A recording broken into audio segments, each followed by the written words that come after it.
আর সর্বশেষ আজকের থেকে মসজিদ ভরা দেন। এর চেয়ে বড় অপরাধ কিচ্ছু নাই। আপনার বিবেকের কাছে আপনি প্রশ্ন করেন, আপনার কর্মস্থলের মালিক আপনাকে ডেলি 5 বার ডাকলো, আর আপনি শোনা সত্ত্বেও ভ্রুক্ষেপ করলেন না, তাকাইলেন না, কানেই নিলেন না, না শোনারই ভান ধরলেন। বলেন কোন দয়ালু মালিক আছে আপনাকে চাকরিতে রাখবে? হ্যাঁ, আল্লাহ তো ডেলি 5 বার ডাকে আপনাকে। কানে ধ্বনি আসে না আসে না? আজানের আওয়াজ আসে না আসে না? তারপরও তো আপনাকে পালতেছে। ডেলি 500 লিটার 550 লিটার অক্সিজেন দিতেছে, ডেলি স্বাভাবিক শ্বাস নিতে দিতেছে। আপনি জানেন স্বাভাবিক শ্বাস নেওয়ার দাম কত? যদিও এটা দাম না, তারপরও বুঝানোর জন্য বাংলাদেশের 2020-এ শিল্পপতি জানায়া দিয়া গেছে আমাদেরকে, যিনি মারা গেছিলেন করোনায়, উনি ডাক্তারের টিমকে বলছিল আমাকে স্বাভাবিক শ্বাস নিতে দাও, আমার এন্টার কোম্পানি তোমাদেরকে আমি লেখা দিব। জিজ্ঞাসা করেন নাম জানে কি জানে না? বলবে না, জানলেও পেপারে আছে নাম। ওই কোম্পানির মাল আপনাদের বাড়িতে আছে, ফ্রিজ আছে, এটা আছে, সেটা আছে, অনেক কিছু আছে আপনাদের বাড়িতে। নাম বললাম না আমি। আপনি ডেলি স্বাভাবিক শ্বাস নিতেছেন 1,60,000 পার। ডেলি কিডনি ডায়ালিসিস হইতেছে আপনাকে আমাকে সবল রাখার জন্য, সুস্থ রাখার জন্য, চলমান রাখার জন্য 36 বার। খালি যদি 2 বার কমায়া দেয়, 2 বার 36-এর জায়গায় যদি 34 করে দেয় আল্লাহ, তো যুবক তোমাকে আর তাফালিং দেখাইতে হবে না। তাফালিং বুঝো? ঢাকায় শব্দ, নাও বুঝতে পারেন, ওনারা বোঝে তাফালিং। অরিজিনাল যদি এখানের হয়, কেননা এটাও তো ঢাকা। তাফালিং তোমার চলবে না যদি 2 বার ডায়ালিসিস কমায় দেন। 36-এর জায়গায় যদি 34 কমায় দেন, 36-এর জায়গায় যদি 38 করে দেন, তাইলেও তাফালিং শেষ। তুমি খালি ফাইল লইয়া ডাক্তারের কাছে ঘুরবা যে আমার কিডনির না তো পয়েন্ট তো বেড়ে গেল কেন, কমা গেল কেন? তুমি খালি ডাক্তারের কাছে ঘুরবা, এক সময় দেখা যাবে তোমার পকেটের পয়সা শেষ। হায় হায়, আগে আর বললাম না, এই জন্য পায়ে হাত দিয়া বলি তওবা করলাম, ডেলি 2 বার তওবা করব, আজকের থেকে নামাজ ছাড়বো না। আল্লাহ কবুল করেন। সর্বশেষ একটা কথা, সর্বশেষ, এই মাদ্রাসাগুলার সাথে আর হক্কানি আলেম ওলামা আল্লাহওয়ালাদের সাথে সম্পর্ক রাখবো। কি রাখবো? সম্পর্ক বুঝানোর জন্য বলতেছি। আসলে উদাহরণটা ঠিক হবে না, তারপরও বলি, আমার সমাজ তো নিজেদেরকে সিংহ ভাবে, আর আলেম ওলামা মাদ্রাসাগুলার ইঁদুর ভাবে। কিন্তু ইঁদুরও মাঝে মাঝে সিংহের কাজে আসে। আজকে হয়তো কাজে আসবে না, কিন্তু কিয়ামতের মাঠে এই সম্পর্ক কাজে আসবে। আল্লাহ আমাদেরকে আমল করার তৌফিক দান করেন। ওমা আলাইনা ইল্লাল বালাগ। আর কথা লম্বাও হবে না, অল্প সময় কথা হবে। এটারও একটা কারণ আছে।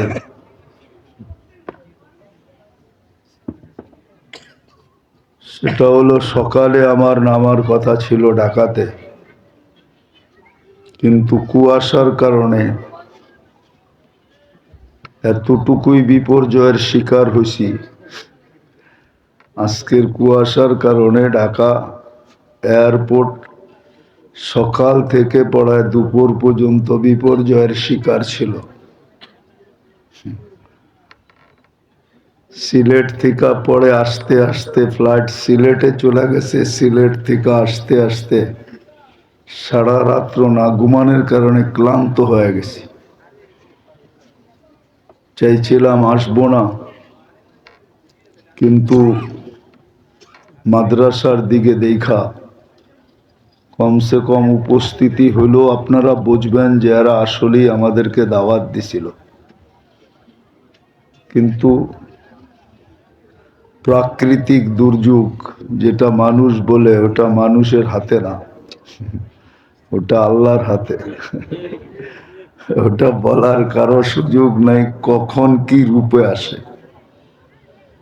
এই জন্য কথা লম্বা হবে না, খুব অল্প হবে। কিন্তু আশা করি যদি আল্লাহর হুকুম পুরা করে শুনি তাহলে অল্প কথাই যথেষ্ট হবে। প্রশ্নও বলতে পারেন, কথা বলার ভঙ্গিও বলতে পারেন। সৃষ্টির সেরা হিসাবে, সৃষ্টির ভিতরে সবচেয়ে দামি, সবচেয়ে বেশি বিবেক বুদ্ধি হিসাবে মানুষ সৃষ্টির ভিতরে সেরা। সত্য তো? মানুষের মতো বিবেক বুদ্ধি বিদ্যা আল্লাহ কোনো সৃষ্টিকে দেন নাই। বিদায় আমাদের একটা জিনিস চিন্তা করা উচিত, একটা জিনিস আমাদেরকে চিন্তা করা উচিত। আওয়াজ না, আওয়াজ না, আওয়াজ হলে কিন্তু আল্লাহর হুকুম থাকবে না, হুকুম পুরা করা হবে না। কেননা শয়তান চাবে না আমরা আজকে পুরস্কার নিয়ে উঠি। আর পুরস্কারটা কত বড় এটা আপনি আর আমি ধারণা করতে পারবো না। বিদায় শয়তান চাবে না যে আমরা পুরস্কার নিয়ে উঠি। এই জন্য হট্টগোল করাবে, হই হুল্লা হবে, আওয়াজ হবে। কিন্তু আল্লাহর আদেশ হলো আনসিতু, বিলকুল চুপ। আল্লাহর আদেশ হলো ফাসতামিউ, পরিপূর্ণ মনোযোগ দিয়ে শোনো। যেটা আমি বুঝাইতে চাইতেছি, একটা জিনিস আমাদের চিন্তা করা উচিত। এই 60-70 বৎসরের জীবনকে সামনে রেখা, কেননা 70-এর বেশি, 60-এর বেশি যারা থাকবে তাদেরকে প্রত্যেক এলাকায় হাতের করে গোনা যায়। আর আল্লাহ রসুলের কথা সত্য, আমার উম্মতি বাইনা 60 ও 70। আমরা 60-70 বৎসরই দুনিয়াতে থাকব।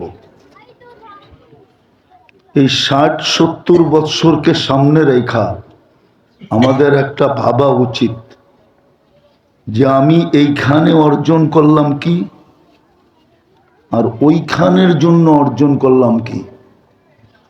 এইখানে থাকবো 60-70 বৎসর, আর ওইখানে থাকবো চিরদিন। বুঝাইতে মনে হয় পারি না। এইখানের জন্য আমি কতটুকু অর্জন করলাম, মানুষ দেখে এইখানে কতটুকু অর্জন করলো। এইখানে যতই অর্জন করুক না কেন, যতই অর্জন করুক না কেন, সত্য তো এটাই, মৃত্যুর ওই কথাই সত্য হবে যেটা মরার সাথে সাথে ফেরেশতা কানে ধ্বনি দিবে। ফেরেশতা বলবে যাহাবাতিল আমওয়াল, তোমার সমস্ত অর্জন হাতছাড়া। শিক্ষিতের শিক্ষা হাতছাড়া, দীক্ষিতের দীক্ষা হাতছাড়া, টাকাওয়ালার টাকা হাতছাড়া, সম্পত্তিওয়ালার সম্পত্তি হাতছাড়া, ফ্যাক্টরিওয়ালার ফ্যাক্টরি হাতছাড়া, পদালার পদ হাতছাড়া। ফেরেশতার কথাই সত্য হবে, মরার সাথে সাথে কানে ধ্বনি দিবে, মরণ লগ্নেই কানে ধ্বনি দিবে, যাহাবাতিল আমওয়াল, তোমার এইখানের অর্জন হাতছাড়া। এই জন্যই তো সত্য, মানুষ দেখে যে মানুষ খালি হাত গেল, অথচ হাজারো কোটি টাকার মালিক, লক্ষ কোটি টাকার মালিক, কিন্তু দুনিয়ার থেকে খালি হাত চায়। মৃত্যু লগ্নে ফেরেশতা কানে ধ্বনি দিবে, যাহাবাতিল আমওয়াল, তোমার সমস্ত অর্জন হাতছাড়া। এই জন্য আমাদের চিন্তা করা উচিত, এই 60-70 বৎসরের জীবনের জন্য আমি অর্জন করলাম কতটুকু। পাশাপাশি চিন্তা করা উচিত যে মৃত্যুর পরে যে আমার চিরদিনের জীবন আসতেছে, ওটার জন্য আমার অর্জন কতটুকু।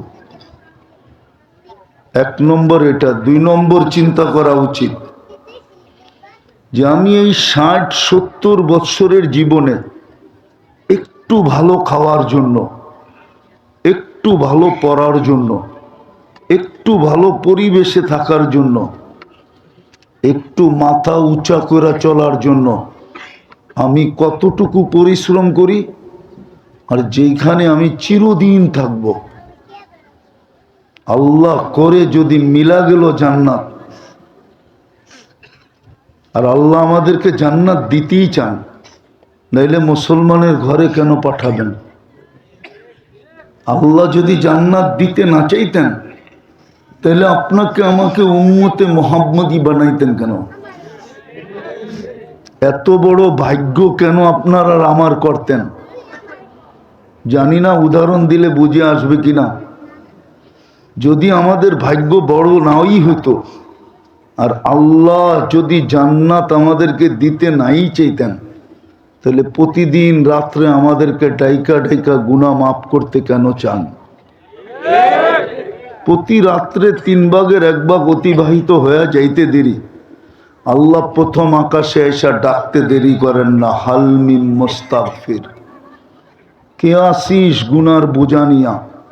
আমি চলে আসছি, হাত উঠাইতে দেরি, মাফ করতে দেরি করব না। কিন্তু আফসোস তো এখানেই, এই মজমারি কয়জন ডেলি হাত উঠায়? কয়জনই ঘুমের আগে শুধু হাতটা উঠায় বলে আমি উঠাইলাম, আপনি নাকি মাফ করতে চলে আসছেন, আমি কিন্তু মাপ পাওয়ার জন্য হাত উঠাইলাম। এই কথাটা কয়জন বলে? বিধায় আমাদের চিন্তা করা কিন্তু উচিত। 2টা জিনিস বুঝাইলাম, যে আমি এই 60-70 বৎসরের জন্য অর্জন করলাম কতটুকু। কিন্তু মৃত্যু লগ্নে তো আমার কানে ধ্বনি আসবে, যাহাবাতিল আমওয়াল, তোমার সব হাতছাড়া। আর যেখানে আমি চিরদিন থাকব, ওইখানের জন্য আমার অর্জন কতটুকু, আমি কতটুকু অর্জন করলাম, এটাও যোগ করা যায়। এইখানের চাহিদার কতটুকু, এইখানের চাহিদা কতটুকু। পেট ভরে গেলে আর খাওয়া যায় না, সোনা নিয়ে আসলো। কি পান্থা ভাত আর মরিচ পোড়া দিয়া যদি পেট ভরা যায়, তারপরে যদি চাইনিজও আনে, ওটাও পেটের ভিতরে ঢুকানো যাবে না। আর জান্নাতে তো এক এক বৈঠকে 70,000 প্লেট খাবে। একদিকে খাবে, আরেক দিকে ঢেক দিবে, আর খালি হয়ে যাবে। দুনিয়ার বড় বড় শিল্পপতি আছে, ডেলি যদি 20-12 কাপড় চেঞ্জ করে, তো বাড়িওয়ালারই বলবে পাবনায় নিয়ে যাওয়া মনে হয় দরকার, নাইলে ঘন্টায় ঘন্টায় কাপড় কেন চেঞ্জ করে। কিন্তু সে যদি বলে যে আমার তো অর্থ আছে, সমর্থ আছে, আমি চেঞ্জ করলে অসুবিধা কি, কর্মচারী সবাই মানলেও কিন্তু বাড়িওয়ালারা মানবে না, বলবে মাথাটা মনে হয় কেমন কেমন হয়ে গেছে, নাইলে ডেলি 20 বার কেন কাপড় চেঞ্জ করে। জান্নাতে তো 70 বার চেঞ্জ করবে। দুনিয়ায় তো 2 রুম হইলে চলে, স্বামী স্ত্রী, একটা বাচ্চা, 2 রুম হইলেও বেশি, ঠিক না? বেশি না? একটা কামরা খালি থাকে না? কি বুঝাইতে পারছি? জান্নাতে তো এই দুনিয়ার 10 গুণ সবচেয়ে ছোট বাড়ি দিবে, সবচেয়ে ছোট। ওটা বাঙালি পাবে না, যে পাবে ওর নাম লেখা আছে। সবচেয়ে ছোট বাড়ি।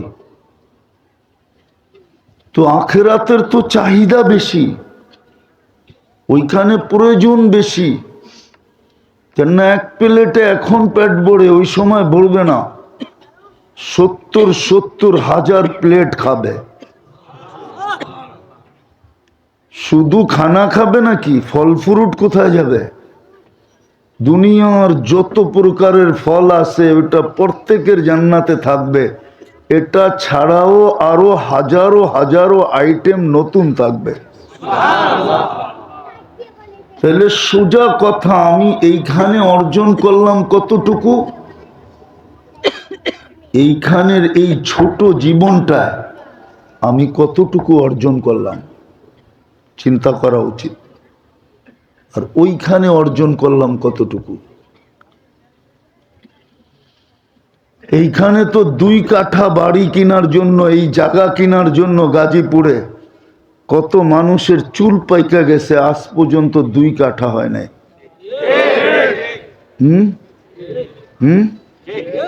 হইলেও শুধু জায়গাটা হয়েছে, কোনো মতে একটা টিন শেড হয়েছে, কিন্তু একটু 2টা ইট বসানোর সুযোগ এখনো হয় নাই। বিদায় চিন্তা করা উচিত, আমি এইখানে অর্জন করলাম কতটুকু, ওইখানে অর্জন করলাম কতটুকু। এইখানে অর্জন করার জন্য মাথার গাম পায়ে ফেললাম কতটুকু, আর ওইখানে অর্জন করার জন্য মাথার গাম পায়ে ফেললাম কতটুকু। এইখানের প্রয়োজন তো অল্প, অল্পতে মিটা যায়, ওইখানের প্রয়োজন তো অল্পতে মিটবে না, অসীম প্রয়োজন, সীমাহীন প্রয়োজন হবে।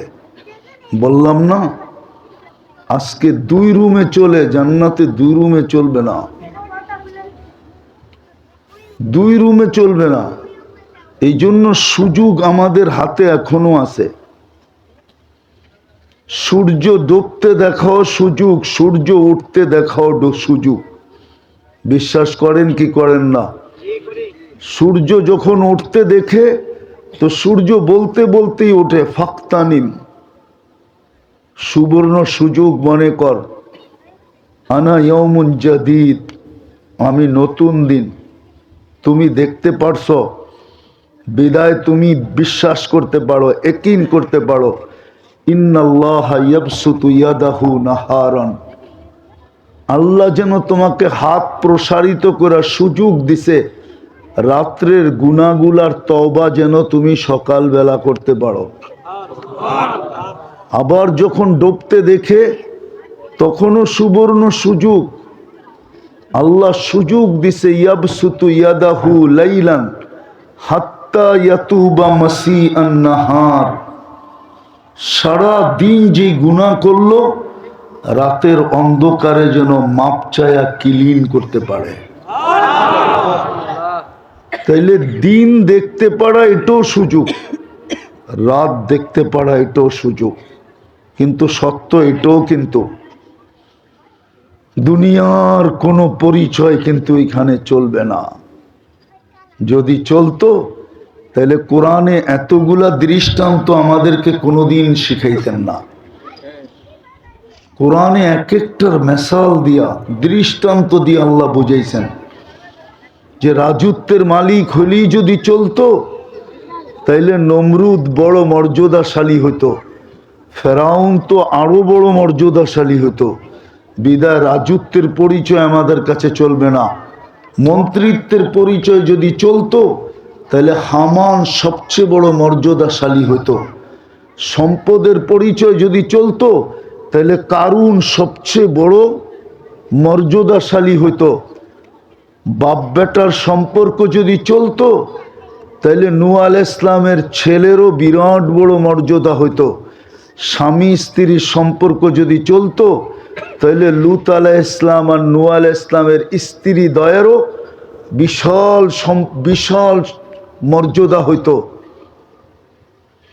আরো সম্পর্ক, চাচা ভাতিজার সম্পর্ক যদি হইতো, হ্যাঁ, বাপ ছেলের সম্পর্ক যদি চলতো তাহলে ইব্রাহিম আলাইহিস ইসলামের আব্বার বিশাল বড় মর্যাদা হইতো। চাচা ভাতিজার সম্পর্ক যদি চলতো তাহলে আবু তালেবের কবর আজকে কাউকে কাঁদাইতো না।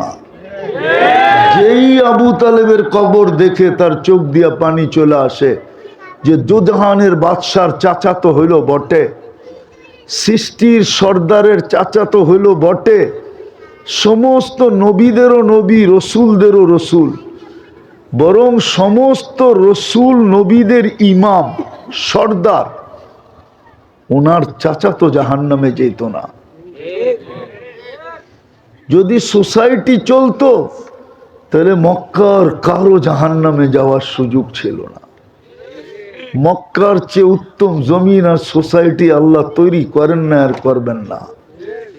যদি বংশ পরিচয় চলতো তাহলে কোরাইশি কোনোদিন জাহান্নামে যেত না। বোঝা গেল দুনিয়ার কোনো পরিচয় চলবে না। এই জন্য আসেন ভাবি, আর লম্বা করতে চাইতেছে না, শরীর অনুমতি দিতেছে না, ভাবি যে আমি এইখানে কতটুকু অর্জন করলাম, ওইখানে কতটুকু অর্জন করলাম। বলে চিন্তা করলে কোনো কাজে দিবে? হতে পারে চিন্তা আপনার ভিতরে ঢেউ তৈরি করবে, ঢেউ। চিন্তা আপনার ভিতরে অনুসূচনা তৈরি করবে, ঢেউ তৈরি করবে, ঢেউ। আমি হাদিস দিতেছি, হাদিসে কুদসি, আল্লাহর বাণী। যদি যুবকের ভিতরে ঢেউ তৈরি হইল যে হায় কিছুই তো করতে পারলাম না, শুধু মোবাইল আর নেটের পিছনে এদিক ওদিক করে সব কিছু বিনাশ করে দিলাম, হায় যদি বাহির হইল হায়, তাহলে আমি হাদিস দিতেছি, ফালাম্মা তায়াক্কানতা বিল বাওয়ার ওয়া যানানতা আন্নাকা মিন আহলিন নার মানাহতু ইলাইকা রিদওয়ানি ওয়াল্লাইতু ইলাইকা গুফরানি কুলতু লাকা লা তাহজান গফারতু লাকা যুনুবা ওয়াল আওসার ওয়ালি আজলিকা সাম্মাইতু নফসি আল আজিজুল গফফার। আফসোস যদি আরবি জানতাম। আল্লাহর সাথে সাথে বলে তোর হায় বলা বা তোর আহ বা তোর ঢেউ তোর পর্যন্ত সীমিত রয় নাই, আমার আরো সে আইসা ধাক্কা দিয়া দিছে, আমার আরো সে হিট করছে, আমি রেজার চাদর দিয়া তোকে ডাইকা দিলাম, মাগফিরাতে ডুবায়া দিলাম। ছুটা আইসা পিঠে হাত বুলান আর বলেন চিন্তার কোনো কারণ নাই, তোর আফসোস তোর গুনাহকে মিটায়া দিছে। এই জন্যই আমি আজিজুল গফফার। এই জন্যই তো আদম আলাইহিস সালাম বলেন আমার থেকে উম্মতে মুহাম্মাদীর সাথে আল্লাহর শত গুণ না, হাজার গুণ না, লক্ষ গুণ না, কোটি গুণ বেশি ভালোবাসা। আমি একটা ভুল করছি, কতদিন পর্যন্ত আমাকে কাঁদাইছেন, আর কত দিন পরে যে আমার গুনাহ মাফ হয়েছে। কোন রেওয়ায়াতে আছে 250 বৎসর, কোনটা আছে 200 বৎসর, আর কমসে কম 150 বৎসর কাদার পরে, 150 বৎসর কাদার পরে মাফ হয়েছে। কিন্তু আমাদেরা সারা দিন গুনাহ করি, সারা রাত্র ডাইকা ডাইকা মাফ করে, শুধু হাত উঠাইলেই চলে। তাইলে এটা ভালোবাসা না তো কি? শেষ কথা বলতেছি, এটাও সত্য, মৌত কার কখন আসবে কেউ জানে না। সুস্থ আগে মরবে না, অসুস্থ আগে মরবে, রুগী আগে মরবে না, ডাক্তার আগে মরবে। কত রুগী তো পাওয়া যায় বাজারে ঘুরা বেড়ায়, অথচ যেই ডাক্তার লেখা দিছিল যে 1 মাস বাঁচবে, ওই ডাক্তার 1 মাসের আগে কবরে চলে গেছে। নাই এরকম? মৌত কার কখন আসবে কেউ জানি না। আজকে সূর্য গাজীপুরে বলতে বলতে ডুবছে, লান আউদ ফি হায়াতিকা আবাদা। হতে পারে কাল সকালে আর কেউ আমাকে তোমরা উঠতে দেখবে না। বলে সূর্য কি মরা যাবে? না, সূর্য মরবে না। হতে পারে আমরাই মরে যেতে পারি। দুনিয়া এরকম শহর আছে, গত ডিসেম্বরে, এই ডিসেম্বর না আর আগের ডিসেম্বরে, 24 ডিসেম্বরে, 24 না 23 ডিসেম্বরে তুর্কিতে এক রাত্রে 1.5 লক্ষ লোক মারা গেছে। ভূমিকম্পে এক শহর মাটির সাথে মিশা গেছে। বিদায় যুবক পায়ে হাত দিয়া বলি, এটা ভাইব না। তুমি আরো অনেক দিন সুযোগ পাবে। যদি সুযোগই পাইতে তো স্বয়ং আল্লাহ তোমার কানে ধ্বনি দিত না। আল্লাহ ডেলি দলি দেয়, শাবাব লা ইয়াক্তাররুকা শাবাবুকা, যুবক যৌবন যেন তোকে বিমুখ না করে। কাম্মিন শাব সাবাকাকা ইলাল মউত, কত যুবককেই তো আমরা যৌবন সহ কবরের কোলে শোয়ায় দিছি।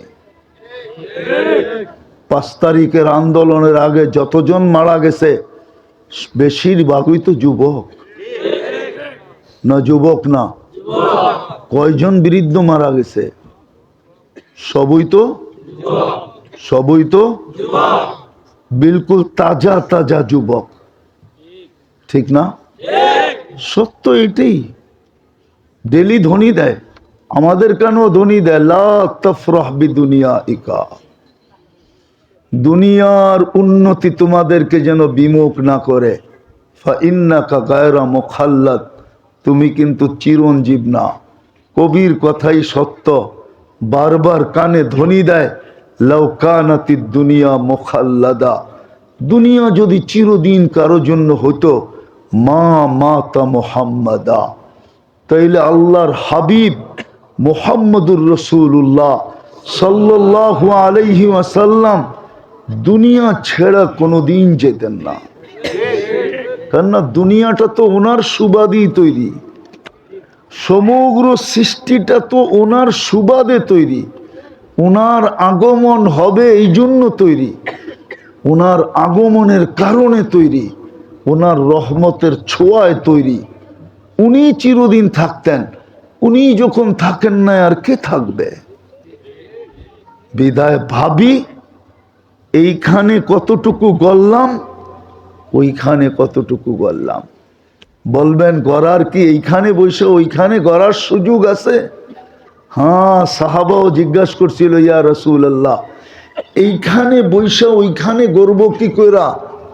তো বলছে, আমি পদ্ধতি নিয়ে আসছি, কেরামাতাদ দুনিয়া ওয়াল আখিরা। আমি শুধু দুনিয়া গড়ার পদ্ধতি নিয়ে আসি নাই, আমি আখেরাত গড়ারও পদ্ধতি নিয়ে আসছি। সুবহানাল্লাহ বলতে দেরি, জান্নাতে ফলের গাছ লাগতে দেরি হবে না। আলহামদুলিল্লাহ বলতে দেরি, জান্নাতে ফলের গাছ লাগতে দেরি হবে না। আল্লাহু আকবার বলতে দেরি, জান্নাতে ফলের গাছ লাগতে দেরি হবে না। আমি পদ্ধতি নিয়ে আসছি, ওইখানে কেমনে লাগানো যায়। বলবে কঠিন, বলে কঠিনও না, সহজ। সহজ যদি না হইতো তাহলে এই মাদ্রাসার এই মক্তবের ছেলে কেন পড়তো? জানি না এ নুরানির 3 নম্বর হাদিস জানে কিনা। 3 নম্বর হাদিস, মিফতাহুল জান্নাতি, আরে জোরে বলো, মিফতাহুল জান্নাতি সালাহ, জান্নাতের চাবি নামাজ। কিন্তু আফসোস তো এইখানেই, আল্লাহ তো চাবি দিতে ডেলি ডাকে, কিন্তু এই মজমারও তো 90 ভাগ নামাজ পড়ে না। চাবি দিতে তো ডেলি 5 বার ডাকে। কে ডাকে? কে ডাকে? শুধু আল্লাহ তো ডাকে না, রহমান ডাকে, রহিম ডাকে, মালিক ডাকে, কুদ্দুস ডাকে, সালাম ডাকে, মুমিন ডাকে, মুহাইমিন ডাকে, আজিজ ডাকে, জব্বার ডাকে, মুতাকাব্বিরুল খালিকুল বারিউল মুসাব্বিরুল গফফারুল কহ্হারুল ওয়াহ্হাবুর রাজ্জাকুল ফাত্তাহুল আলিমুল কাবিদুল বাসিতুল খাফিদুর রাফিউল মুইজ্জুল মুদিল্লুস সামিউল বাসিরুল হাকামুল আদলুল লতীফুল খবীরুল হালিমুল আযীমুল গফুরুশ শাকুরুল আলিয়ুল কবীরুল হাফিজুল মুকিতুল হাসিবুল জলিলুল করিমুর রকিবুল মুজিবুল ওয়াসি আল হাকিমুল ওয়াদুদুল মজিদুল বাঈতুশ শহীদুল হকুল ওয়াকিলুল কবিয়ুল মতিনুল ওয়ালিয়ুল হামিদুল মুসি আল মুবদি আল মুঈদ আল মুহয়ি আল মুমীত আল হাইয়্যু আল কাইয়্যুম আল ওয়াজিদ আল মাজিদ الواحد الواحد الأحد الصمد القادر المقتدر المقدم المؤخر الأول والآخر الظاهر والباطن الوالي المتوالي البر التواب المنتقم العفو الرؤوف مالك الملك ذا الجلال والإكرام المقسط والجامع والغني والمغني المانع الدار النافع النور الهادي البديع والباقي الوارث والرشيد الصبور জাল্লে জালালু 99 পদের মালিক আল্লাহ ডাকে তারপরও তো আসে না। এই জন্য আসেন, তওবা করি, তওবা আজকে এখন তওবা করি, আর দ্বিতীয় হইল ডেলি 2 বার তওবা করি। পারবেন? কে কে আজকে তওবা করতে পারবেন? পাক্কা? তাহলে আল্লাহকে বলে দেন, আল্লাহ অতীত থেকে তওবা করলাম, আপনি আমাদের তওবা কবুল করেন, আমাদের গুনাহ মাফ করে দেন। নামান দ্বিতীয়, ডেলি ঘুমের আগে আল্লাহর কাছে তওবা করেন। এই নিয়তে যে শুইলাম, উঠাইলে না উঠব, না উঠাইলে তো আর উঠব না। বুদ্ধিমান ওই ব্যক্তি যে কেস হয়ে যাওয়ার পরে আগাম জামিন নিয়ে নেয়, হইল বুদ্ধিমান। এটা খরচ হইল কি নেয়? আগাম আগাম আগাম, বুঝেন? পুলিশে ধরার আগে, হ্যান্ডকাপ পড়ার আগে, জেলে যাওয়ার আগে, আগেই জামিন নিয়ে নেয়। আপনিও ঘুমানোর আগে জামিন নিয়ে নেন, যে সকালে যদি না উঠান তাহলে তো চিরদিনের ঘুম হয়ে যাবে। আল্লাহ আগাম জামিন নিয়ে নিতেছি, তওবা করেন। পারবেন? ঘুমেরতে উঠে আবার তওবা করেন, বলবে এটা আবার কোন আগাম? এটাও আগাম জামিন। কেননা আজকে সূর্য আপনি ডুবতে দেখবেন কি দেখবেন না এটা তো জানেন না, বিদায় আগামই নিয়ে নেন। পারবেন?